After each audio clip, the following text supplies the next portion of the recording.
ఒకసారి తింటే బాగుండిద్ది ఆ స్వీటు అని ఏ మూలైనా సరే ఆ కోరిక కానీ కలిగి ఉన్నట్లయితే గనక వారు మూర్ఖులుగా ఉండి ఆ కక్కిన దాని దగ్గరికి వెళ్ళే కుక్కతో సమానంగా ఉంటారు అని అంటున్నాడు.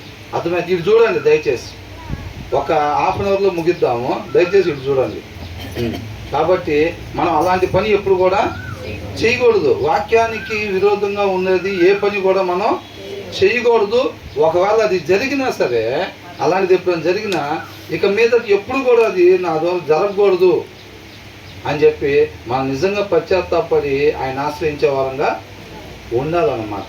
పైకి షోయింగ్ చేసి అసలు నేను అట్లా మాట్లాడి ఉండకూడదని లోపల ఈసారి నుంచి ఇలాగే మాట్లాడాలి, ఇలా మాట్లాడినప్పుడే ఆయన కొద్దిగా కంట్రోల్ అయ్యాడు, ఇలా మాట్లాడినప్పుడే ఆమె కొద్దిగా కంట్రోల్ అయ్యింది అని చెప్పి లోపల పెట్టుకొని దాన్ని మరలా ప్రయోగిద్దామని ఆలోచన చేయటం అనేది మూర్ఖుల పని అంట. అవునా? తర్వాత ఏమంటున్నారు? తన దృష్టిని జ్ఞానిని అనుకొని వారిని చూచితివా, వానిని గుణపరచుట కంటే మూర్ఖుని గుణపరచుట సులువు. ఏంటంట? అదే మనకు అన్నీ తెలుసురా, నాకు తెలియదు అనుకున్నావా ఏంటి? మనకు తెలియదు ఏముందిరా? ఊత పదాలు మనం ఆ మాట పలికినట్టుగా కూడా మనకి అనిపించదు. ఎంత పెద్ద పదం పలికేమో అది కూడా మనకు అనిపించదు, అంత కామన్ వర్డ్ అయిపోయింది అది. ఏమని? అదే మనకు తెలియదే ఉందిరా, మనకు తెలియదే అక్కడ ఏం చేద్దాం అనుకుంటున్నాడు, మనకు తెలియదే అక్కడ ఏం జరుగుతుందో మనకు తెలియదే ఉందిరా అని అంటాం. అది ఎంత పెద్ద పదం. మనకి తెలియనిది ఏముంది అని అనుకుంటే ఏంది అసలు అది ఎంత పెద్ద పదం అది. అవునా? ప్రతిదీ అసలు మనకి ఏమీ తెలియదు, మనకే కాదు ఏ మనిషికి ఏమీ తెలియదు. ఎందుకంటే మన హృదయంలో నుంచి ఎప్పుడు ఏ మాట నీతిమంతుడు పలకాలో అనేక ఆలోచనలు ఉంటాయి, కానీ దాంట్లో నుంచి పలకాల్సిన మాట మాత్రమే పలికేటట్టుగా దేవుడు అందిస్తాడు అది. అవునా? మన హృదయానికి మన ఆలోచనకి ఆయన కావలిగా ఉంటాడు కాబట్టి ఆయన కౌన్సిల్ చేసి పంపించాలి. ప్రతి మాటని, ప్రతి చూపు యొక్క విధానాన్ని ఆయన కౌన్సిల్ చేసి పంపించాలి. కావలిగా రావాల్సిన వాళ్ళు మాత్రమే వచ్చేటట్టుగా, రావాల్సిన మాట మాత్రమే వచ్చేటట్టుగా, రావాల్సిన విధంగా మాత్రమే ఆ మాట వచ్చేటట్టుగా. అర్థమవుతుందండి? ప్రవర్తించాల్సిన రీతిగా మాత్రమే మనం ప్రవర్తించేటట్టుగా దాన్ని దేవుడు నడిపించాలన్నమాట. నడిపింపు దానికి వాక్యం కావాలి. ఆయన ఎప్పుడైతే పలికిస్తాడో ఆయన పలికిచ్చే ప్రతి మాట వలన పరిస్థితులు మారిపోతూ ఉంటాయి. ఆ ప్లేస్లో అవునండి నేనే చేశాను అనే మాట ఆయన పలికిచ్చాడు అనుకో, దాన్ని బట్టి నేనే చేశాను అని అంటే అక్కడ పరిస్థితుల తర్వాత ఒక రకంగా ఉంటాయి. నేను కాదండి చేసింది అని అన్నాం అనుకోండి, అప్పుడు అక్కడ పరిస్థితులు ఏమవుతాయి? మారిపోతాయి, మళ్ళీ వేరే రకంగా మారిపోతాయి. ఆయన ఏ మాట మన ద్వారా పలికిస్తాడో తెలియనప్పుడు తర్వాత ఏం జరిగిద్దో నీకు నాకు ఎట్లా తెలుసు? నేను చెప్పేది అర్థమవుతుందా? పూర్తిగా ఇటువైపు నిన్నే కొద్దిగా యాదమర్చి పక్కకు తిరిగాను, జస్ట్ అట్లా డ్రైవింగ్లో పక్కకు తిరిగితే కారు వెళ్ళి ఆటో గుద్దా. దానికన్నా ముఖ్యమైనది. అర్థమవుతుందండి?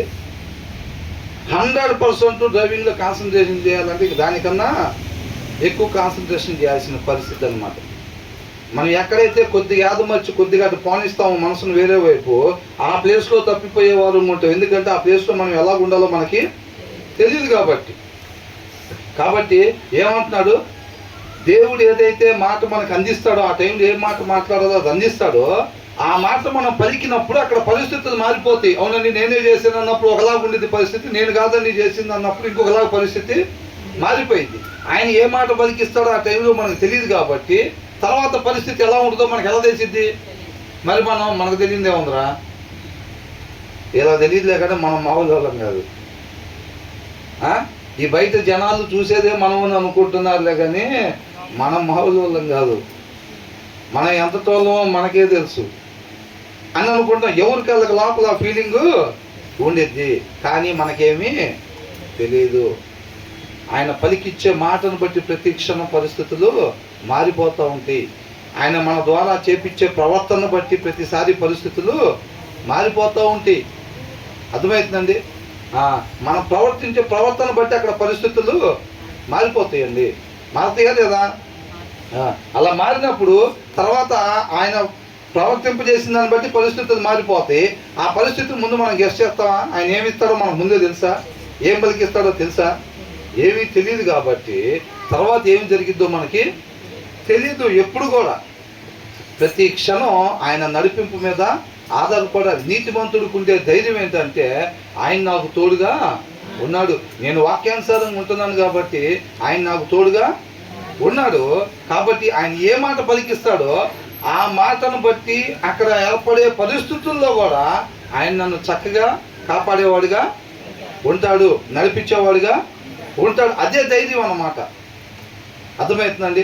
ఈ ఒక్క మాట వరకు దేవా మంచి మాట పలికించానంటే ఆ ఒక్క మాట వరకు కాదు, తర్వాత పరిస్థితులు ఎవరు తోడుకుండాలి? దాని తర్వాత పరిస్థితుల్లో ప్రతి క్షణం కూడా నీతిమంతుడికి ఉండే ధైర్యం ఏంటంటే ఆయన నాకు తోడుగా ఉన్నాడు, నన్ను పూర్తిగా ఉపేక్షించుకొని ఆయన నడిపింపు ప్రకారంగా మాత్రమే నేను నడుచుకుంటున్నాను కాబట్టి ఆయన నన్ను సరైన మార్గంలో నడిపిస్తాడనే ఒక ధైర్యంతో నీతిమంతుడు ముందుకు సాగేవాడిగా ఉండాలి. అదే విశ్వాసం అన్నమాట. అది కనపడిద్దా మనకి? అది కనపడదు. కనపడకపోయినా విశ్వసించి నీతిమంతుడు సింహం వలె ధైర్యంగా ముందుకు సాగేవాడిగా ఉంటాడు. కాబట్టి ఇక్కడ ఏమన్నాడు? తన దృష్టికి జ్ఞానిని అనుకోని వానిని చూచితివా, వానిని గుణపరచుట కంటే మూర్ఖుని గుణపరచుట సులువు అని అంటున్నాడు. మూర్ఖుడి కన్నా భయంకరమైనోడు అన్నమాట. ఎవరు? నాకు అన్నీ తెలుసురా, మనకు తెలియదే ఉందిరా, మనతోనా ఆశామాష ఎట్లా అనుకుంటాం చూసావా? మనం పెద్ద జ్ఞానులు అని అనుకుంటాం కదా. ఈ క్షణం ఆయన మన ద్వారా పలికిచ్చే మాటను బట్టి పరిస్థితులు మారిపోతాయి. ఆయన ఏం పలికిస్తాడో మనకు తెలియనప్పుడు మనకి ఎంత తెలిసినట్టు? సున్నా తెలిసినట్టు మనకి. అవునా? అది కాబట్టి మనల్ని మనం పూర్తిగా తగ్గించుకుని ఉండేవారంగా ఉండాలన్నమాట. ఎంతగా తగ్గించుకోవాలి? సర్వాధికారి వచ్చి ఇక్కడ శిష్యుల పాదాలు కడిగినంతగా మనం కూడా తగ్గించుకోవాలి. ఎప్పుడు కూడా మనల్ని మనం పూర్తిగా ఎంతగా అయితే తగ్గించుకోగలుగుతామో ఆయన ద్వారా అంతగా హెచ్చింపబడతాం అన్నమాట. ఆత్మీయంగా, లోక సంబంధంగా కాదండి, లోక సంబంధంగా కాదు. అర్థమవుతుందండి? అవసరతల వరకు దేవుడు ఇక్కడ ఇస్తాడు. ఆయన చిత్తానుసారంగా ఉండటానికి మనకి ఎంతవరకు కావాలో అంతవరకు దేవుడు ఇస్తాడు తప్ప మిగతాది ఇక మనం ఏది అడిగినా కానీ ఆయన చిత్తానుసారంగా ఉండటానికి అయితే ఇవ్వడు. అర్థమవుతుందండి? దానికి మనం మెంటల్గా ముందే ప్రిపేర్ అయిపోవాలి. అటు ఆత్మీయంగా దేవుడి దగ్గర మొదటి స్థానంలో ఉండాలి, ఇటు లోక సంబంధంగా కూడా మొదటి స్థానంలో ఉండాలనే ఆలోచన తీసి పక్కన పెట్టాలి. ధనము దేవుడు ఒక దగ్గర ఉండటానికి వీల్లేదు. అర్థమవుతుందండి? కాబట్టి ఆయన చిత్తానుసారం ఉండటానికి నేను భోజనం చేస్తాను, టిఫిన్ చేస్తాను, గాలి పీలుస్తున్నాను. దానికి నాకు ఇక్కడ బతకడానికి ఏం కావాలో అంతవరకు ఇచ్చేదానికోసం ఆయన వైపు చూడాలి. అంతేనా? అంతే తప్ప ఎడం పక్కన ఉన్న వాళ్ళను, కుడి పక్కన ఉన్న వాళ్ళను, ముందు పక్కన ఉన్న వాళ్ళను చూసి వాళ్ళ కారు ఇచ్చావు, బెంజ్ ఇచ్చావు ప్రభా, నాకు కనీసం ఇదన్నా ఇవ్వు, అలా బంగ్లా ఇచ్చావు, నాకు కనీసం ఇదన్నా ఇవ్వు అని మనం అట్లా ఆశపడే వారంగా ఉండకూడదు అనమాట. అబ్రహాం ఎంత ధనవంతుడైనా డేరాలోనే నివసించాడు అన్నమాట. ఇస్సాకు కూడా అంతే, యాకోబు కూడా అంతే. అర్థమవుతుందండి? వాళ్ళు ధనవంతులే అయినా సరే వాళ్ళు డేరాల్లోనే ఉన్నారు. వాళ్ళ చూపు ఇక్కడున్న పునాదుల మీద లేదు, అక్కడున్న పునాదుల మీద ఉన్నది. కాబట్టి ప్రతి విశ్వాసు కూడా చూపు అక్కడే ఉండిద్ది తప్ప ఇక్కడ ఉండదు. బలం సరిపోతేనే చూపు ఇక్కడ ఉండిద్ది అన్నమాట. బలం సరిపోతేనే చూపు ఇక్కడ దాని మీద ఉండిద్ది. ఎప్పుడైనా బలం సరిపోవటం అంటే వాక్యం, ఆత్మీయ బలం లేకపోతేనే, ఆయనతో బలమైన సహవాసం లేకపోతే చూపు కిందకి దిగి లోకం వైపు చూసిద్ది అన్నమాట. ఈ లోకంలో పేరు, హెచ్చింపు, కంఫర్ట్నెస్ ఇవన్నీ కూడా మనకి కావాల్సి వచ్చింది అన్నమాట. అన్ని ఆచారాలు చేస్తారు చక్కగా, అన్నీ ఆచారాలు. అసలు బేసిక్ మాకు చేయాలని లేదండి, అది ఆచారం అని మాకు కూడా తెలుసు. కాకపోతే ఏం చేస్తాం, జనాలు ఏమన్నా అనుకుంటారని చెప్పి ఈ ఆచారాన్ని చక్కగా చేసేసి అవతల వాళ్ళకి ఇల్లు జాగ్రత్తగా అందిస్తారన్నమాట. అర్థమవుతుందండి? ఈ లోకంలో చాలా ఆచారాలు ఉన్నాయి కదా. ఎవరన్నా చనిపోతే తర్వాత చేసే కార్యక్రమాలు ఏవైతే ఉన్నాయో అట్లాంటివన్నీ, లేకపోతే వివాహానికి ముందు అయ్యని ఇయ్యని ఇట్లా రెడీ చేయాలి, అట్లా చేయాలి, వివాహం అయిపోయి పిల్లలు పుట్టే ముందు 8 నెలలు ఇది చేయాలి, అది చేయాలి, లేకపోతే ఇట్లాంటివన్నీ రకరకాలు ఉంటాయి కదా. అవన్నీ అంటే బేసిక్ నాకు ఇష్టం లేదండి. అవన్నీ ఆచారాలు అయ్యి వాక్యంలో ఉంది, మేము చేయలే కానీ మా ఇంట్లో వాళ్ళు ఏమనుకుంటారని, మా చుట్టాలు ఇట్లా అనుకో, ఇది మరీ ఓవర్ యాక్టింగ్ చేస్తున్నారా అని అనుకుంటారని అందుకు చేస్తున్నాం అంతే. నువ్వు ఎందుకన్నా చేయకూడదు చేసావు, అవతల తరానికి కూడా దాన్ని అందించావు అంతే. అది కంఫర్ట్ భక్తి అన్నమాట. అర్థమవుతుందండి? ఇలాంటి భక్తి చేస్తే శిష్యులు ఎవరో అట్లా చనిపోవాల్సిన పని ఏం లేదు. వృద్ధులైపోయి చనిపోవచ్చు. ఆ యవన కాలంలో వాళ్ళందరూ కూడా చనిపోవాల్సిన పరిస్థితి ఏమీ లేదు. యేసుక్రీస్తు వారైనా సరే. అవునా? మనం ఏం చేస్తాం? కంఫర్ట్ భక్తి చేస్తాం. ఇక్కడెక్కడే, అక్కడది అక్కడే. అట్లాంటి భక్తి. ఆ భక్తి చేసినంత కాలం మనం ఏమీ కూడా చేయలేము. అర్థమవుతుందండి? నీతిమంతులకు ఆపదలు ఎన్నంట? అనేకములు అని అంటున్నాడు. ఎందుకు వస్తాయి? కాంప్రమైజ్ కారు కాబట్టి వస్తాయి వాళ్ళకి. మనకెందుకు రావు? మనకెందుకు రావండి? మనం కాంప్రమైజ్ అయిపోతాం చక్కగా. అక్కడికి వెళ్ళంగానే ఆ కోడి తగిలిచ్చేసుకుంటాం. అవునా? అక్కడికి వెళ్ళగానే ఆ కోడి తగిలిచ్చేసుకొని అక్కడికి వెళ్ళిపోయి ఆ కార్యక్రమం వాడికి అట్లా కానిచ్చేసుకొని వచ్చేసేస్తాం. అర్థమవుతుందండి? అది ఒక శోధన లాంటిది అన్నమాట. దాన్ని మనం జయించేవారుగా మనం ఉండాలి. దానికి ఆత్మీయ బలంగా ఉన్నప్పుడు అక్కడికి వెళ్ళినప్పుడు నువ్వు ఎలా నడుచుకోవాలి, ఎలా ఉండాలి అనేది ఆ జ్ఞాన వివేకాలు దేవుడు దయచేస్తాడు. జాగ్రత్తగా వినండి. కంఫర్ట్ భక్తి మాకు ఇష్టం లేదండి, జనాల కోసం చేస్తున్నామండి, ఊళ్ళో వాళ్ళ కోసం చేస్తున్నామండి, మా చుట్టాలలో ఇట్లా వీళ్ళ మధ్య ఓవర్ యాక్టింగ్ చేస్తున్నారా అనుకుంటారని నువ్వు వాక్యానుసారంగా నువ్వు ఉండేటప్పుడు జనాలు ఏమనుకుంటున్నారు అనేది కాదు. కాబట్టి నువ్వు దాని ప్రకారంగానే ఉండాలి. నువ్వు అలా చేసేటప్పుడు వీళ్ళు సపరేటర్ అయినా అని అనుకుంటారు. ఏసైనా అట్లా చూసారా లేదా? ఏం సపరేటరా బాబు అని? అవునా? మనల్ని కూడా అట్లా చూస్తేనే అప్పుడు మనం సరైన మార్గంలో ఉంటున్నట్టుగా. అర్థమవుతుందండి? కాబట్టి అక్కడదక్కడే ఇక్కడదిక్కడే కాకుండా మనం చక్కగా ఉండాలి. మన జ్ఞానులు అని చెప్పి మనం హెచ్చించుకునే వారికి ఎప్పుడు కూడా ఉండకూడదు. లాస్ట్ టైం దీనికి సంబంధించిన వచనం కూడా ఒకటి వచ్చింది. ఏమని? ఒక అధికారం ముందర VIP సీట్లో ముందే మనం పోయి వచ్చి కూర్చుంటే కొద్దిగా దయచేసి వెనకాల కూర్చోండి అన్నంత ఎంత అవమానంగా ఉంటుంది. మనల్ని మనం హెచ్చించుకుంటే అలా ఉండిద్ది అనమాట. మనం తగ్గించుకున్నప్పుడు ఏం చేస్తారు? మీరు కొద్దిగా ఇక్కడికి వచ్చి ముందు సీట్లో కూర్చోమని చెప్తారు అనమాట. దేవుడు కూడా అలాగే ఎవరైతే తను తగ్గించుకుంటారో అంతరంగంలో అండి, బయట జనాల ముందు కాదు, అంతరంగంలో ఆ తగ్గింపు స్వభావము ఉండాలి. అట్లా ఎవరైతే ఉంటారో వాళ్ళు గొప్పగా ఆయన చిత్తానుసారంగా వాడబడతారు. విన్నారా? ఎంతమందికి దేవుని చిత్తాన్ని గొప్పగా మహింపరచాలి? దేవుడి నామాన్ని గొప్పగా మహింపరచాలని ఉందా? అది ఉంటే మనం అంతరంగంలో సిద్ధపాటు అయి ఉండాలి. మనం పూర్తిగా ఉపేక్షించుకోవటం నేర్చుకోవాలి. అది ఒక ఎక్సర్సైజ్ అన్నమాట. అది అర్థమవుతుందండి? అది ప్రతిరోజు చేయటం ద్వారా అలవాటు అయ్యిద్ది అనమాట. 3ంటికి పొద్దున్నే లెగుద్దాం అనుకుంటాము, కానీ ఒక్కోసారి 4 అయిపోతూ ఉంటుంది, ఒక్కోసారి 4:30 అయిపోతూ ఉంటుంది. అంత మాత్రం మనం ఏం చేయాలి? అయినా సరే ప్రతిరోజు 3ంటికి లేకపోవటం అలవాటు చేసుకుంటూ ఉంటాయి. తర్వాత అది ఆటోమేటిక్గా అలవాటు అయిపోయింది. సైకిల్ దొక్కేటప్పుడు కూడా ఏమైంది? 1-2 సార్లు కింద పడతారు. తర్వాత ఆటోమేటిక్గా ఇంకెళ్ళి పాల ప్యాకెట్లు తెస్తూ ఉంటాడు, కోడిగుడ్లు తెస్తూ ఉంటాడు, అన్నీ చేసుకుంటూ ఉంటాడు. కింద పడడు. ఎందుకని? ఒక ఎక్సర్సైజ్ చేసాడు దాని మీద. మనం కూడా అట్లాగా చెయ్యాలి, కాంప్రమైజ్ కాకుండా. నువ్వు 10 మందిలో ఉన్నావు, నువ్వు అప్పుడు చేయనప్పుడే, నువ్వు వాక్యాన్ని అనుసరించినప్పుడే నీ నుంచి జనం నేర్చుకుంటారు. నువ్వు అప్పుడే అక్కడ సారాన్ని అందించగలుగుతావు. అది ఇది ఓవర్ యాక్టింగ్ చేస్తున్నావు అనుకుంటారా అని చెప్పి నువ్వు దాన్ని చేసేసావు అనుకో, ఇంకేముంది అసలు? రాసేస్తారు కదా బుక్లో, రాస్తారా లేదా? అది మనం ఉండబోలిన విధానం అన్నమాట. జనాలు అనుకుంటారు, జనాలు చూస్తారు, జనాలు దూరం పెడతారు, పెట్టకుండా ఉండరు. అది ముందే ప్రిపేర్ కావాలి, ముందే ప్రిపేర్ అవ్వాలి. అవునా? కాబట్టి తర్వాత ఏమంటున్నారు? మొదటి వచ్చిన 11వ వచనంలో ఏం చూసాం? తన మూఢతనంట, వాక్యంలో వద్దన్న దాన్ని మరలా చేస్తుంటే వదిలిపెట్టుకోవటానికి ఇష్టపడి ఆయన ఆశ్రయించకుండా మరలా ఎవరైతే చేద్దామని అనుకుంటారో వాళ్ళు ఎవరంట?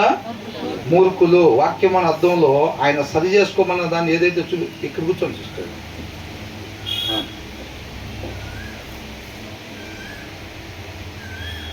మరలా ఎవరైతే దాన్ని వదిలిపెట్టుకోవటానికి ఇష్టపడకుండా చేస్తూ ఉంటారో పాపం ఎలా ఉంటుందంట? తీగా ఉండిద్ది. కాబట్టి దాన్ని మరలా ఒకసారి చేద్దామని ఆలోచన ఎవరైతే చేసుకుంటూ ఉంటారో వాళ్ళు మూర్ఖులంట. వాళ్ళు ఎవరు దేంతో సమానం అంట? కక్కిన దాని దగ్గరికి మళ్ళా తిరిగే కుక్కతో సమానము అని అంటున్నాడు. తర్వాత ఏంటంట? తన దృష్టికి, దేవుని దృష్టికి కాదంట, తన దృష్టికి తాను జ్ఞానిని అనుకునేవాడంట మూర్ఖుడి కన్నా భయంకరమైన వ్యక్తి అని అంటున్నాడు. అర్థమవుతుందండి. ఆ తర్వాత ఏమంటున్నాడు? సోమరి దారిలో సింహం ఉన్నది అనను, వీధిలో సింహం ఉన్నది అనను. సోమరంట ఏం చేస్తాడంట? ఇల్లేదన్న పనికన్నా పోవచ్చు కదా, ఇల్లేదన్న పనికన్నా పోయి ఏదో ఒకటి చేయొచ్చు కదరా, ఇప్పటికే 30 సంవత్సరాలు వచ్చినాయి అంటే ఏం చెప్తాడు? సింహం ఉందో అక్కడ ఏం చెప్పారంటే అది కంపారిజన్ అట్లా చెప్పారు. కాకపోతే ఏమంటారంటే మేస్త్రులు ఎవరు లేరు అంటాడు. మేస్త్రులు ఎవరు లేరు అంటున్నాడు. సీనియర్ మేస్త్రులు కూడా ఇప్పుడు పనులు లేవంటే సగం మందిని ఆపేశారని అంటాడు. అంటే రీజన్ అన్నమాట, సాకులు. చేయాల్సిన పని అవునా, కష్టపడి ఇతరుల కొరకు మన చేతులు కష్టపడాలని చెప్పి వాక్యం చెబుతుంటే ఒకటే జీవితం కదండి. ఆయన వచ్చాడంటే రేపు రోజున ఆయన 100 సంవత్సరాల తర్వాత రానివ్వండి, 1000 సంవత్సరాల తర్వాత రానివ్వండి, ఆయన ఏమడుగుతాడు మనల్ని? ఫలానా 1982 నుంచి ఫలానా 19 లేదా 2000 చేంజ్ ఏదైతే మనం ముగింపు ఉంటుందో ఆ టైం పీరియడ్ మనం ఎప్పుడైతే అక్కడ నిలబడతామో ఆ టైం పీరియడ్ గురించి ఎక్కడ అడుగుతాడో లేదా? ఆయన ఎప్పుడైనా రానియండి, ఆయన 100 ఏళ్ళకి వస్తాడో, 1000 ఏళ్ళకి వస్తాడో, 1,00,000 ఏళ్ళకి వస్తాడో, వచ్చినప్పుడు ఏమడుగుతాడు మనల్ని? నీకు ఇచ్చిన టైం పీరియడ్. అవునా? ఆయన గొప్ప ప్రణాళికలో మనకనేది ఒక టైం పీరియడ్ ఉందా లేదా? ఆ టైం పీరియడ్లో ఆయన మన ద్వారా ఏదైతే సత్క్రియలు చెయ్యాలని ఆలోచన చేశాడో, ప్రతి మనిషిని తండ్రితో పాటు సమాధానపరిచి ఆయన రాజ్యాన్ని స్థాపించడం కొరకు మన ద్వారా ఏదైతే క్రియలు చేయాలని ఆలోచన చేసి ఆయన కృపను బట్టి మనం రక్షించుకున్నాడో, ఇక మీదట నా కొరకు నేను జీవించకుండా అన్నప్పుడు మనం పూర్తిగా జీరో. ఇక మనం లేము అక్కడ. ఇక జీవించేవాడని నేను కాదు, ఇక జీవించేవాడని నేను కాదు, నా యందున్న క్రీస్తే జీవిస్తున్నాడు. అట్లాగే మనం జీవించాలన్నమాట. అవునా కదా? కాబట్టి మనం తర్వాత ఉండేది మొత్తం కూడా ఆ రీతిగా మనం ఇతరుల కొరకు మన చేతుల్లో కష్టపడేగా ఉండాలి. కానీ ఊరికే సాకులు చెప్పుకుంటా ప్రతి క్షణం విలువైంది, వెలకట్టలేనిది. అర్థమవుతుందండి? ఇది మరలా తిరిగి రానిది. మనం ఈ క్షణం ఎలాగ ఆయన్ని మహింపరచగలుగుతామో అలాగ ఆయన్ని మహింపరిచే వారంగా ఉండాలి. ఆ ఆసక్తి ప్రతి క్షణం కూడా ఉండాలి మనకి. దాని విలువ తెలిస్తే దానికి ఇవ్వాల్సిన ప్రాధాన్యతని ఇస్తాం అన్నమాట. అర్థమవుతుందండి? ఆయన రేపు రానే దినం మనకు ఉందో లేదో, ఇవాటి వరకే ఉంటే. అవునా? కాబట్టి ప్రతి క్షణం ఆయన కృప. ఈ క్షణం ఇచ్చాడంటే ఆ రీతిగా మహింపరచాలి. తర్వాత క్షణం కూడా ఇస్తే మరలా అది ఒక గొప్ప భాగ్యం అన్నమాట. ఆయన గొప్ప ప్రణాళికలో ఆయన కృపను బట్టి మనం ప్రేమించి మనం కూడా సృష్టింపజేసి మనకు అనేది ఒక టైం పీరియడ్ ఇచ్చాడు. మన ద్వారా కొన్ని సత్క్రియలు చేయాలని ఆయన కృపను బట్టి మనం రక్షించుకున్నాడు. మనల్ని పూర్తిగా ఉపేక్షించుకొని మన జీవితం మీద అధికారం ఆయనకు అప్పగించినప్పుడు ఆయన ఏదైతే ఆలోచనలు చేసుకున్నాడో అవన్నీ కూడా మన ద్వారా చక్కగా జరిగిస్తాడు అన్నమాట. ఎప్పుడు? మన హృదయాన్ని ఆయనకు అప్పగించినప్పుడు, మన హృదయంలో సమృద్ధిగా వాక్యమై ఉన్న దేవుణ్ణి ఉంచినప్పుడు. అర్థమవుతుందండి? అందుకు బైబిల్ చదవాలి. ప్రతి క్షణం చక్కగా ప్రతిరోజు బైబిల్ చదువుతూ ఉంటే మన హృదయంలో సమృద్ధిగా ఆయన ఉంటాడు. కాబట్టి ఆయన చిత్తానుసారంగా ఆయన ఏదైతే ఆలోచనలు కలిగి ఉన్నాడో మన ద్వారా చేయాలని ఆ ఆలోచన మొత్తం చక్కగా మన ద్వారా జరిగిస్తాడు. అవునా? మనం ఎంతవరకు అయితే ఆయన ఆలోచన కలిగి ఉన్నాడో ఇక అంతటితో మన జీవితాన్ని ముగిస్తాడు. అలాగే దేవుడిని మహింపరిచే వారంగా ఉండాలి. స్టెఫెన్ అసలు ఆ వయసులోనే అట్లా ఉన్నాడంటే ఇంకొక 30 ఏళ్ళు ఉంచితే కనుక చక్రం తిప్పేవాడేమో, మనకు అట్లా అనిపించింది. అవునా? ఆయన తెలియదు ఎప్పుడు దాకుంచాలో. అవునా కదా? కాబట్టి మనం అలాగ ముందుకు సాగే వారంగా మనం ఉండాలి తప్ప ఊరకే సోమరులాగా సాగులు చెప్పుకుంటా బైబిల్ చదవండి అంటే రేపు 2 అధ్యాయాలు కలిపి చదివేద్దాం, ఎల్లుండి 3 అధ్యాయాలు కలిపి, దాన్ని బట్టి అర్థమైపోతుంది నీకు ఆయన ఎంత ఇష్టమో. యేసయ్య అంటే ఎంత ఇష్టం? ఎవరెవరికి ఇష్టం చెప్పండి? ప్రతిరోజు వాక్యం చదివే వాళ్ళు ఉన్నారా? చదవకపోతే అది కేవలం దెయ్యాల ఇష్టం, దెయ్యాల నమ్మకం, దెయ్యాల విశ్వాసం. ఆ మాటలను పరిగణలోకి దేవుడు తీసుకోడు. నీ క్రియను బట్టి నీ విశ్వాసాన్ని ఆయన పరిగణలోనికి తీసుకుంటాడు. నీ నమ్మకంతో నీ విశ్వాసంతో ఆ క్రియలు కార్యసిద్ధి చేస్తేనే నీతిమంతుడివి అబ్రహాం లాగా. క్రియలు లేకుండా ఉట్టి నోటి మాటలు ఇక విస్తారంగా ఇక దొర్లీయటమే, బోర్లీయటమే. ఇక మాటలు అయితే మోకాలు వేయటం, బోర్లీయటం. ఇక ఇంటి దగ్గర కూడా వాక్యం చదవండి అని అంటే ఆహా ఏమి పరిగణలోనికి తీసుకోడు ఆయన. నీకు నిజంగా ఆయన అంటే అంత ఇష్టం అంటే, వాక్యమై ఉన్న దేవుడు ఆయన అంటే ఇష్టమైతే ఆయనతో సమయాన్ని గడుపుతావా లేదా? నిజంగా భర్త అంటే ఇష్టమైతే, నిజంగా భార్య అంటే ఇష్టమైతే, నిజంగా పిల్లలంటే ఇష్టమైతే వాళ్ళతో సమయాన్ని గడపరా? ఎవరితో గడపబుద్ధి అవ్వదు? ఇంటి పక్కన ఆమె దగ్గరికి వెళ్ళి కూర్చోవాలంటే ఆమె దగ్గరికి ఎవరు కూర్చుంటారు అసలు పోయి? ఎందుకని? ఆమె అంటే అంత ద్వేషం. నిన్న కొత్త చీర కట్టుకొచ్చింది కాబట్టి, ఏంటంట మనకన్నా ఖరీదైంది కట్టుకొచ్చింది కాబట్టి, మనకన్నా కొత్త చీర కట్టుకొచ్చింది కాబట్టి ఆమె చేసిన తప్పు ఏం లేదు. వాళ్ళ భర్త ఏదో పెళ్లి రోజున పుట్టినరోజున ఒక చీర తీసుకొచ్చాడు, అదే వాళ్ళు చేసిన తప్పు కావచ్చండి. పెళ్లి రోజు తెచ్చుకోవచ్చా మీరు అట్లా? ఇప్పుడు మాకు శత్రువులు అయిపోవాలా మీరు? నీ హృదయంలో వాక్యం లేకపోతే వాళ్ళు పాత చీర కట్టుకున్న శత్రువులు అవుతారు, అవునా కదా? కాబట్టి మనం అలా సోమరులాగా సాగులు చెప్పే వాళ్ళంగా ఉండకూడదు అన్నమాట. మనం కష్టపడాలి. కష్టపడకపోతే దేవుడు మనల్ని సెలెక్ట్ చేసుకోడు. అర్థమవుతుందండి? కాబట్టి సోమరు ఏమని చెప్తాడంట? దారిలో సింహం ఉంది, అరే పని చేయరా, లేకపోతే అజ్జేయరా ఇజ్జేయరా అంటే ఏం చెప్తాడు? సాకులు, రీజన్స్ చెప్తూ ఉంటాడు అనమాట. అర్థమవుతుందా? ఇలా బాటిల్తో నీళ్ళు తేరంట, అమ్మా నా మోకాలు పట్టేసిందంట. ఏంటంటే ఏం పట్టేసిందంట? మోకాలు పట్టేసిందంట. బాటిల్తో నీళ్ళు తెమ్మన పోతే ఏం లేదు, వెళ్ళి క్రికెట్ ఆడుకోరా అంటే అసలు ఏం లేదు, ఇంకా ఒలింపిక్స్లో వెళ్ళినట్టు వెళ్ళిపోతూ ఉంటాడు. బాటిల్తో నీళ్ళు తేరా అంటే మన మోకాలు పట్టేసింది, అసలు ఎగలేకపోతున్నా, గుండెకాడ నొప్పి వస్తున్నాను. ఏదంట?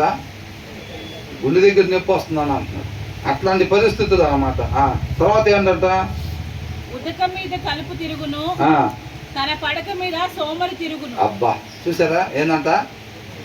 ఇప్పుడు డోర్ ఉంటుంది కదండి, తలుపు ఉంటుందా? ఇప్పుడు మనకు అది ఉంది కదా, దానికి 2 బంధువులాగా పెడతారా? 2 బంధువులాగా పెడతారు. ఇటు చూడండి దయచేసి. 2 బంధువులాగా పెడతారా? ఆ డోర్ తీసినప్పుడు ఏమైంది? అది ఆ బంధువుల మీద తిరుగుతూ ఉండిద్ది, ఇటు తిరిగిద్ది, అవునా? మళ్ళీ ఏం చేస్తుంది? అటు తిప్పినప్పుడు మళ్ళీ ఆ బంధువుల మీద అటు తిరిగిద్ది. మళ్ళీ తర్వాత ఇటు తిప్పినప్పుడు ఏమైంది? మళ్ళీ ఇటు తిరిగిద్ది. మళ్ళా తలుపునట్టు అన్నప్పుడు ఆ బంధువులు వాటి మీద డోర్ ఇటు తిరుగుతూ ఉండిద్ది, అడు తిరుగుతూ ఉండిద్ది. సోమరు కూడా ఏం చేస్తాడు? మంచం మీద కొద్దిసేపు ఇటు తిరిగి ముడుచుకొని ఇట్లా పడుకుంటాడు. మళ్ళా తర్వాత కొద్దిసేపు బాగా ఎండపడుతుంటే కూడా మొహం మీద మళ్ళా ఇసాడు రా అని అనుకుంటాం. మళ్ళీ ఏం చేస్తాడు? అడి తిరిగి మళ్ళీ ముడుచుకొని పడుకుంటాడు. మళ్ళా ఇటు తిరిగి ముడుచుకొని పడుకుంటూ ఉంటాడు. మళ్ళా అడి తిరిగి మళ్ళీ పడుకుంటూ ఉంటాడు. ఇక అంతే. మంచం మీద తలుపు ఎట్లయితే ఇటు పోయి ఇటు వస్తూ ఉండిద్దో ఆ బంధు మీద ఆధారపడి వీళ్ళు కూడా ఏం చేస్తారంటే మంచం మీద ఇటు తిరిగి పడుకుంటూ ఉంటారు, అడి తిరిగి పడుకుంటూ ఉంటారు అనమాట. అంటే వీళ్ళు చేసిన పనే ప్రతిరోజు దినచర్య ఏంటంటే పొద్దున్న లేకపోవటం, ఇష్టమైన టిఫిన్. ఇవాళ పడుకునేటప్పుడు రాత్రి డిన్నర్ అయిపోయింది, పడుకునేటప్పుడే రేపు ఏందో పెసరట్లు తినాలనిపిస్తుంది, టిఫిన్ వేసేసుకుంటారు. టిఫిన్ రేపు పొద్దున పెసరట్లు ఫిక్స్ అయిపోతారు మైండ్లో. రేపు 10 అధ్యాయాలు చదువుదాం అనుకుంటే దాన్ని ఫిక్స్ అవ్వరు, అది రాయరు, అవునా? పెసరట్లు మాత్రం ఫిక్స్ అయిపోతారు, పక్కా పెసరట్లు తింటారు. ఇంకా రేపు మళ్ళీ తర్వాత ఆ పని ప్రతిరోజు దినచర్య ఎట్లా ఉంటుందో అలాగా పెట్టేసుకుంటారు. రొటీన్ లైఫ్ కొనసాగిస్తారు. దాంట్లో వాక్యం చదవటం మాత్రం ఉండదు. తర్వాత రోజు ఏమైంది? దాని తర్వాత రోజు కూడా టిఫిన్ ఆపుతారా? టిఫిన్ ఆగదు, భోజనం ఆగదు, టీలు ఆగవు, స్నాక్స్ ఆగవు, ముచ్చట్లు ఆగవు, ఇవన్నీ ఏమాగవు. ఏమాగిద్ది? వాక్యం చదవటం ఆగిద్ది, ప్రార్థన చేయటం ఆగిద్ది. వీళ్ళేంటంటే సోమరులు అన్నమాట. అర్థమవుతుందండి? ఎవరంటే వీళ్ళు సోమరులు. వీళ్ళు ఏం చేస్తారంటే వీళ్ళు ఇటు తిరగటం, తలుపు ఏదైతే బంధు మీద ఆధారపడి ఇటు అటు తిరిగినట్టుగా సోమరి మంచం మీద కొద్దిసేపు ఇటు తిరిగి పడుకొని, కొద్దిసేపు అడి తిరిగి పడుకొని, కొద్దిసేపు ఇటు తిరిగి పడుకున్నట్టుగా వీళ్ళు కూడా ఏంటంటే ప్రతిరోజు కూడా మనిషి ఎలా ఉండాలో ఆయన చెప్తాడు, అవునా? ఆయన హృదయంలో ఉంచుకుంటే ఆయన చిత్తానుసారంగా నడిపిస్తాడు. కాకపోతే వీళ్ళు ఏం చేస్తారు? అట్లా కాకుండా ప్రతిరోజు సోమరు ఎలాగే తిరిగి అడిదిరిగి పడుకున్నట్టుగా ప్రతిరోజు ఒకటే దినచర్య ప్రకారంగా వాక్యం చదవకుండా పోస్ట్ పోన్ చేసుకుంటూ వెళ్ళిపోతూ ఉంటారు. ప్రార్థన చేసుకోకుండా వచ్చే వాళ్ళ నుంచి పక్కాగా అసలు ఇక అంత ప్రార్థన మీద వాక్యం మీద జీవితం ముందుకు సాగిపోతూ ఉంటుంది, అవునా? అనుకుంటాం. వచ్చే వారం వచ్చేసరికి అప్పు రేపు, ఎప్పుడంతా అప్పు రేపు అలా ముందుకు సాగిపోతూ ఉంటాం. ఎప్పుడు దాకా? ఈ సోమరాటి ఇటు మంచం మీద వెళ్ళేవాడికి బకెట్తో నీళ్లు కొట్టేమనుకోండి ఏమైంది? అప్పుడు లెగుతాడు. అప్పుడు కాబట్టి వీళ్ళకి ఎప్పుడు దాకా ఈ రొటీన్ లైఫ్, ప్రార్థన వెనక జరుపుకుంటా, వాక్యాన్ని వెనక జరుపుకుంటా, ప్రార్థన వెనక జరుపుకుంటా, వాక్యాన్ని వెనక జరుపుకుంటా. ఎప్పుడు దాకా? ఎక్కడో దగ్గర నొప్పి వచ్చిందాక. నొప్పు రాగానే బైబులే ఇంకా, అయ్యా ఏసయ్యా ఇక మాట వణికిచ్చి చలికాలంలో ఎండాకాలంలో కూడా అయ్యా అంట. అవునా? నొప్పి వచ్చిందాక ఆయన కలగ చేసుకున్నదాకా అట్లాగే చేస్తాం. అవునా కదా? కాబట్టి సోమరు ఏంటంట, ఏం చేస్తాడంట? ఉతక మీద తలుపు తిరుగును, తన పడక మీద సోమరి తిరుగును. అంటే నిద్రపోయే విషయం కాదండి ఇక్కడ. మనం వాక్యం చదవకుండా, ప్రార్థన చేసుకోకుండా ప్రతిరోజు దినచర్య గడుపుతూ ఉంటాం. చూసారా? టిఫిన్లు చేసుకుంటా, పనులు, డబ్బులు, పైసలు వచ్చే పనులు చూసుకుంటా, భోజనాలు చేసుకుంటా, ఆ రొటీన్ లైఫ్ కొనసాగిస్తూ ఉంటాం. చూసారా? దాని గురించి చెప్తున్నారు అన్నమాట. వాళ్ళు సోమరులు అని అంటున్నారు, ఆత్మీయ సోమరులు. వాళ్ళు ఏమీ చేయలేరు, వాళ్ళ వల్ల ఏమీ కాదు, వాళ్ళ దగ్గర ఉన్న పైసలతో కూడా ఏమీ అవ్వదు. అర్థమవుతుందండి? కాబట్టి ఆ జ్ఞానం, వివేకం కలిగి ఉంటే, ఆయన కృపను బట్టి మనకి ఇచ్చిన సమయంతో మనం దేన్ని కొనుక్కోవాలంట? సత్యాన్ని కొనుక్కోవాలి, జ్ఞానాన్ని కొనుక్కోవాలి, వివేకాన్ని కొనుక్కోవాలన్నమాట. ఆ తర్వాత ఏమంటున్నాడు? సోమరి పాత్రలో తన చెయ్యి ముంచును, నోటి యొద్దకు దానిని తిరిగి ఎత్తుట కష్టమనుకొను. ఏం చేస్తాడంట? గిన్నెలో చెయ్యి పెడతాడు. ఆయన కడుపు నిండాలి, కమ్మగా ఉండాలి, రుచి, ఆశపడతాడు అట్లా. కానీ చెయ్యి మాత్రం గిన్నెలోంచి పైకి ఎత్తడు.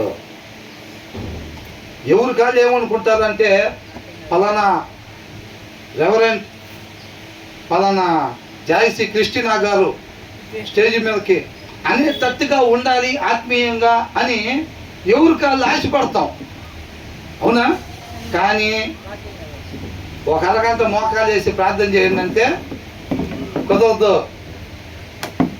వాక్యం చదవండి, ప్రతిరోజు వాక్యం ఏంటంట, ప్రతిరోజు వాక్యం చదవండి అంటే కుదరదు. సోమరికి ఏంటంటే ఆశ, మంచి టేస్టీ ఫుడ్ తినాలి, కడుపు నిండా తినాలి, ఆ ఆశ ఉంది. కానీ చెయ్యి మాత్రం పైకి లేపడు. గిన్నెలో పెడతాడు చెయ్యి అంటే, అది పైకి లేపాలంటే కొద్దిగా బలం ఉపయోగించాలి కదా, సారా బలం ఉపయోగించడం అన్నమాట. అర్థమవుతుందండి? ఇంకేం కదలబాకండి, ఎక్కడో అక్కడ ఉందండి. కానీ ఏముంటుంది?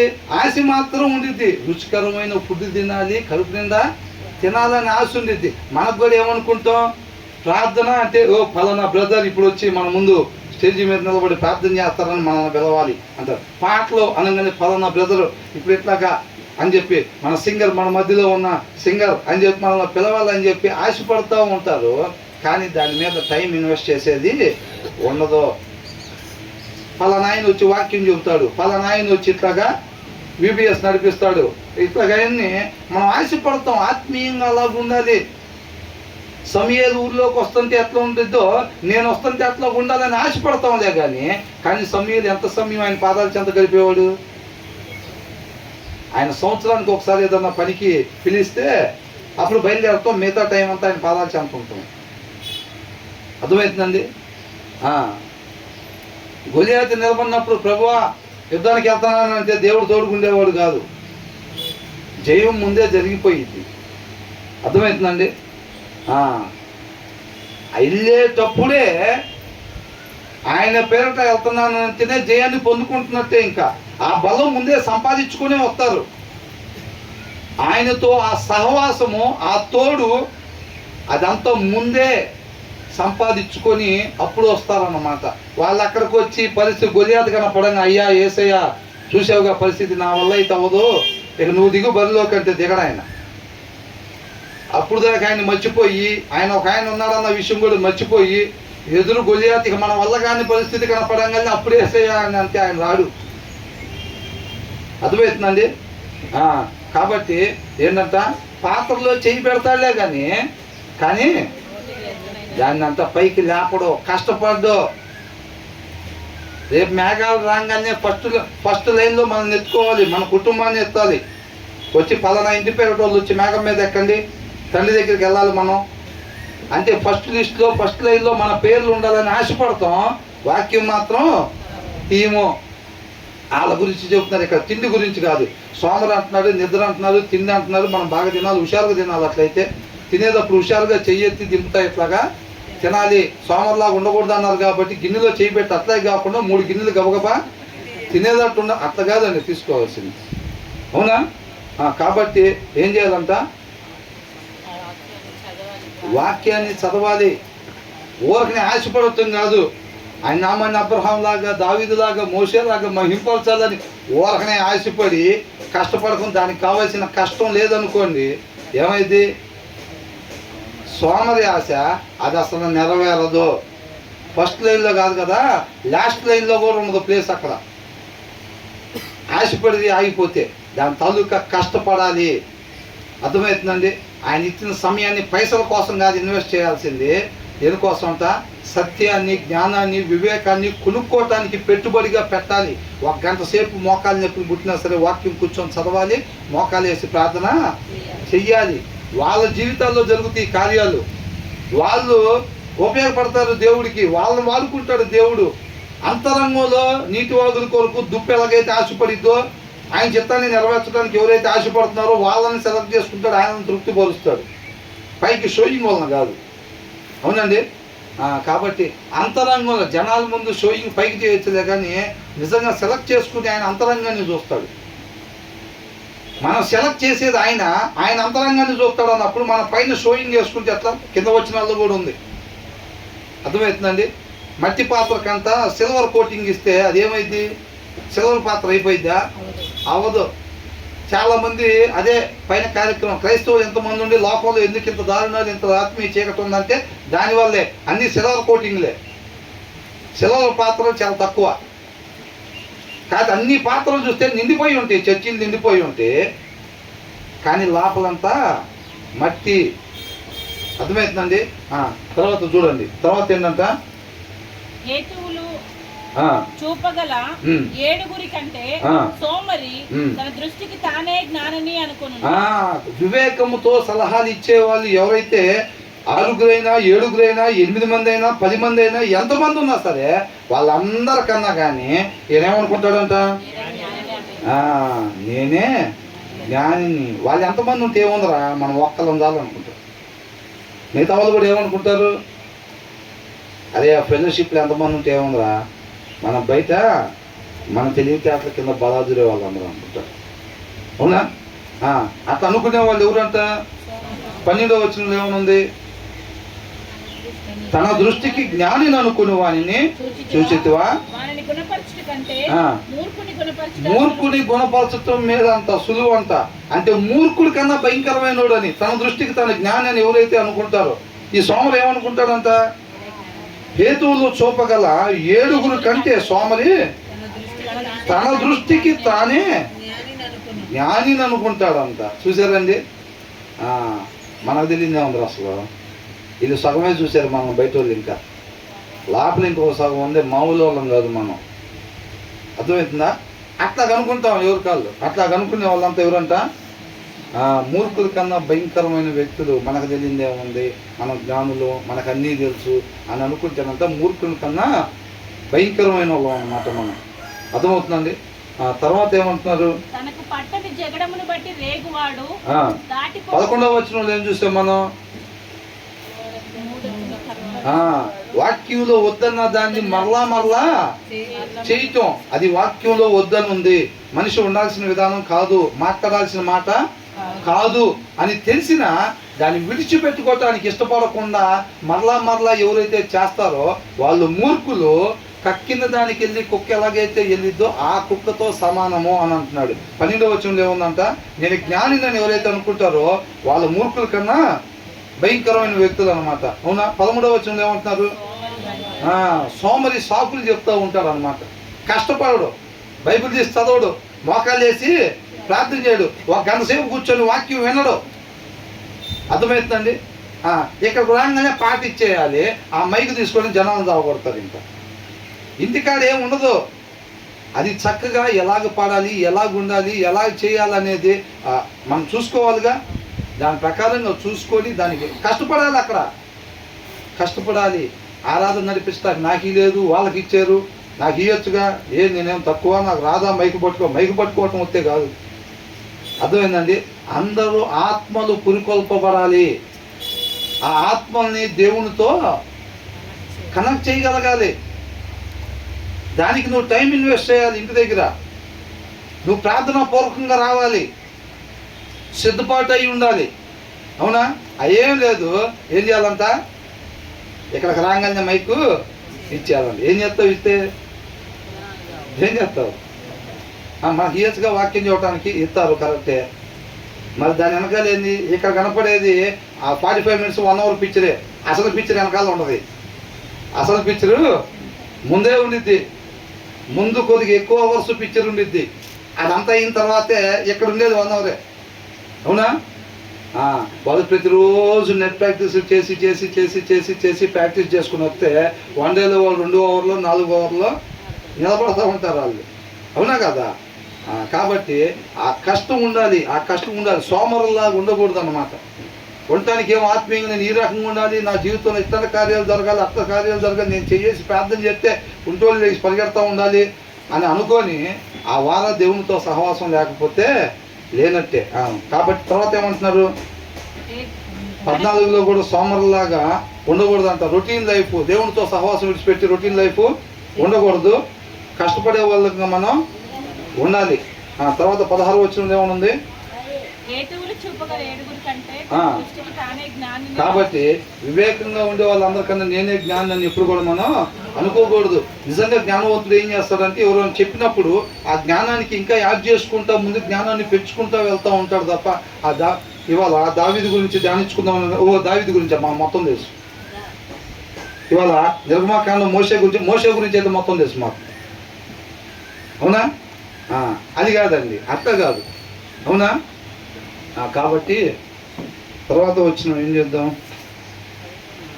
తర్వాత వచ్చిన తనకు పట్టని జగడమును బట్టి రేగువాడు దాటిపోచున్న కుక్క చెవులు పట్టుకుని వానితో సమానుడు. అది చూసారండి, తనకు పట్టని జగడమును బట్టి రేగువాడు అనంత. అసలు విషయం వాడిది కాదు.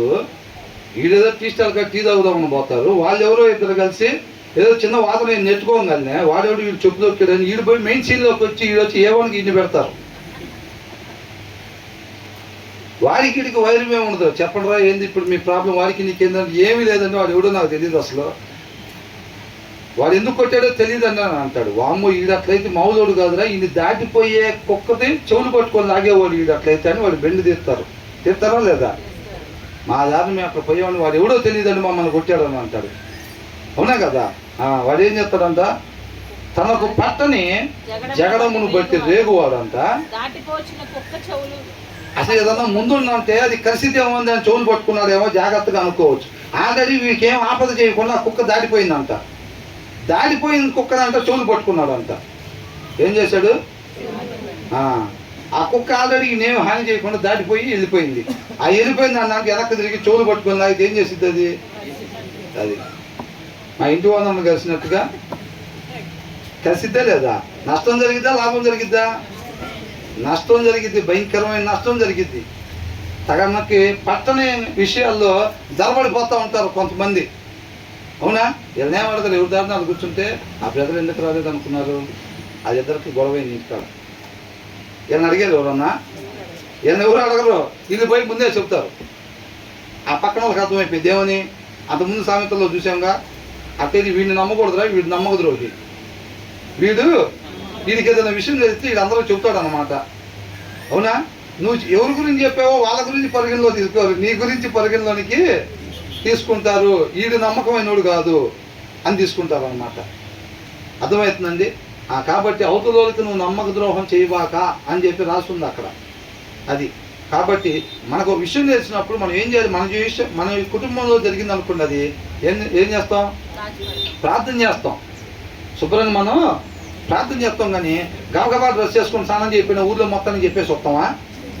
టేబుల్ మీద టిఫిన్ పెట్టున్నా సరే ముందు చెప్పొచ్చిన తర్వాత తింటామనే లెక్కన పరిస్థితి అప్పుడు. అవునా కదా? అలాంటి పనులు మనం చేయకూడదు. ఏం చేస్తున్నాడంట? జగడాలు పెట్టుకుంటున్నాడంట. తనకు పట్టని జగడమును బట్టి రేగువాడు. ఎన్నోదండి? 17. జగడాలు పెట్టుకోమని వాక్యం చెబుతుంది. అసలు సమాధానాన్ని కోరుకోమని చెబుతుంది. ఈయనేం చేస్తాడంట? జగడాలు పెట్టుకుంటాడంట. అలాగా మనం జగడాలు పెట్టుకునే వారంగా మనం ఉండకూడదు. అలా ఉండకూడదు అని అంటే మరి ఎలా సాధ్యమైంది? అలాగా జగడాలు పెట్టుకోకుండా సమాధానాన్ని మాత్రమే చేసి ఒక ఆయన ఉన్నాడు. ఆయన మనం ధరించుకొని ఉండాలి. ఎవరైనా? యేసుక్రీస్తు వారు. వాక్యమై ఉన్న దేవుడు మన హృదయంలో ఉంటే అప్పుడు మనం ఎక్కడికి వెళ్తే అక్కడ సమాధానం ఉంటుందిలే. కానీ లేకపోతే మనం ఎక్కడికి పోతే అక్కడ జగడాలే ఉంటాయి. అడిగితే సమాధానం జపం చేసుకుంటే వెళ్తూ ఉంటాం. ఎక్కడికి పోయినా కానీ జగడాలే ఉంటాయి. కానీ ఎందుకని అనుకున్నామంటే ఆయన లేడు లోపల. ఆయన లేడు లోపల. అవునండి. తర్వాత ఏమంటున్నాడు?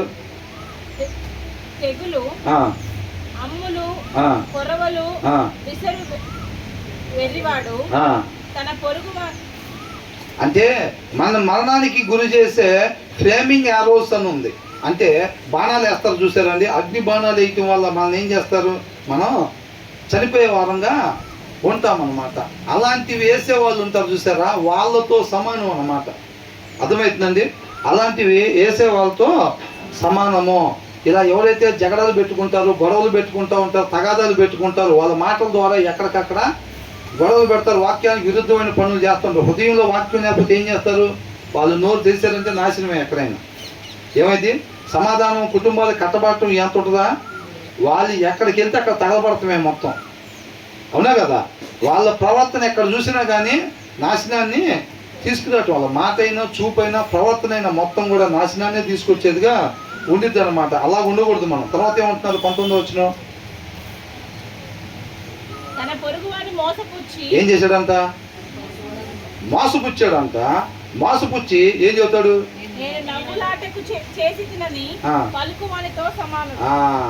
ఏం చేస్తాడు? ఈ లెటర్ రాస్తాడు వేరే వాళ్ళకి. ఈ లెటర్ రాసి అదని ఇదని. ఆ లెటర్ ప్రిన్సిపాల్ పట్టుకుంటాడు. పట్టుకోగానే ఏం చేస్తాడు? అది నేను కాదు వాడంటాడు. వాడిని తంతారు ఫుల్గా. వాళ్ళ అమ్మనాన్నని పిలిపిస్తారు.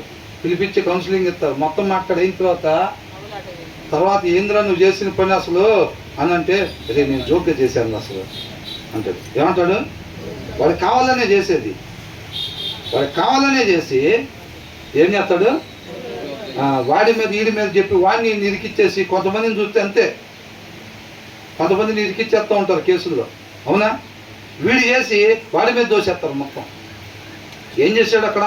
తన పొరుగు వాడిని మోసపుచ్చి, కావాలనే మోసపుచ్చి ఏం చెబుతాడంట? నేను నవ్వులాటగా చేశానని చెప్పి చెప్తాడన్నమాట. అర్థమవుతుందండి? మనం అట్లాంటి పనులు చేయొచ్చా? ఇవన్నీ మనకి ఎందుకు చెప్తున్నారు? ఇది ఎక్కడో వేరే గ్రహం మీద ఉండేవాళ్ళు కాదండి. వాక్యం ఎవరైతే చదవకుండా ఉంటారో రోజు వాళ్ళే ఇట్లా ఉండేది. అర్థమవుతుందండి? వాక్యం చదవకుండా ఉండే వాళ్ళే మన గ్రహం మీదే ఉంటారు, మన కాలనీలోనే ఉంటారు, మన కుటుంబాల్లోనే ఉంటారు, మన మధ్యలోనే ఉంటారు. మనం కూడా అయి ఉండొచ్చు చదవకపోతే. వాక్యం చదవకపోతే మనమైనా ఎవరైనా ఒకటే. ఆయన వాక్యం హృదయంలో లేకపోతే దావీదైనా పడిపోయే పరిస్థితే, మోషే అయినా పడిపోయే పరిస్థితే, ఎవరైనా సరే. నేను కూడానా 25 ఏళ్ళు అయింది బాప్తీసం తీసుకొని, నేను కూడా రోజు చదవాల్సిందేనా? ఏంటంట? ఎవరైనా సరే, ఎవరైనా సరే. అవునా? స్వయంగా యేసుక్రీస్తు వారే ప్రతిరోజు పెన్నల కన్నే లేచి అరణ్యంలోకి ఆయన జీవితం మొత్తంలో ఒకసారి వెళ్ళాడా? ఆయనే ప్రతిరోజు పోయాడంటే మనం ఏందండి అసలు? మనం అక్కడే ఉండాలి. ఇంకా ఇక వచ్చేది లేదు. ఆయన అరణ్యంలో పోయి రావచ్చులే, కానీ మనమైతే ఇంకా అక్కడే ఉండాలి ఇక మన జీవితం మొత్తం. అవునా కదా? కాబట్టి ఇది మొత్తం కూడా ఎటువైపు చూపిస్తున్నాయి అంటే మనం వాక్యాన్ని ధ్యానించాలి. ఇప్పుడు పెట్రోల్ కార్లు పెట్రోల్ ద్వారా నడిచినట్టుగా, డీజిల్ కార్లు డీజిల్ ద్వారా నడిచినట్టుగా మనిషి జీవిత విధానం ఎలా నడవాలంట? వాక్యము, దేవుని మాట ద్వారా నడవాలి. ముందుగా ఆయన ఏదైతే మన ద్వారా సత్క్రియలు చేయాలి అని ఆలోచన చేసుకున్నాడో వాటి కోసమే మనం పుట్టేవంతే, వేరే పని కోసం కాదు. ఆయన ఏదైతే మన ద్వారా సత్క్రియలు చేయాలి, ఆయన గొప్ప ప్రణాళికలో మన టైం పీరియడ్, ఈ టైంలో మనం పుట్టాలి, ఈ టైం వరకు మనం ఉండాలి, ఈ మధ్యలో వీళ్ళ ద్వారా ఈ కార్యాలు జరగాలి చెయ్యాలి అని ఆయన హృదయంలో ఆలోచన చేసుకుంటున్నాడో మనం పూర్తిగా ఉపేక్షించుకొని ఆ కార్యాలు జరిగించి ఆయన నామాన్ని మహింపరచడానికే మనం పుట్టాము అంతే. అంతే తప్ప పిల్లోడికి 3 ఫ్లోర్లు వేసి ఇవ్వటానికి, కేజీన్నర బంగారం ఇచ్చి వెళ్తానికి, అవునా, కనీసం ఎమ్మెల్యేనా చేసి వెళ్తానికి, లేదంటే ఇంతలా ఉన్నా 150 కేజీల పిల్లోడిని చేసి వెళ్తానికి, దానికోసం కాదు మనం పుట్టింది, అవునా. కాబట్టి మన జ్ఞాన వివేకాలు కలిగి మనం దేనికోసం పుట్టామో, ఆయన ఏదైతే సత్క్రియలు మన ద్వారా జరిగించాలని ఆయన రాజ్య స్థాపన కొరకు ప్రతి ఒక్క వ్యక్తిని కూడా తండ్రితో సమాధానపరిచి ఆయనతో పాటు యుగయుగాలు ఉండే కార్యక్రమంలో ఆయన కృపను బట్టి సహోదరులను పిలిచి మనకు కూడా ఆయన తోటి భాగస్వాములు అంటే తోటి పనివారుగా మనకి ఆయన కృపను బట్టి మనం ప్రేమించి ఇచ్చాడు అన్నమాట. గొప్ప అవకాశం, దాన్ని మనం సద్వినియోగం చేసుకొని ఆయన నామాన్ని గొప్పగా మహింపరిచే వారంగా ఉండాలి. దేవుడికి మహిమ కలుగుతుంది.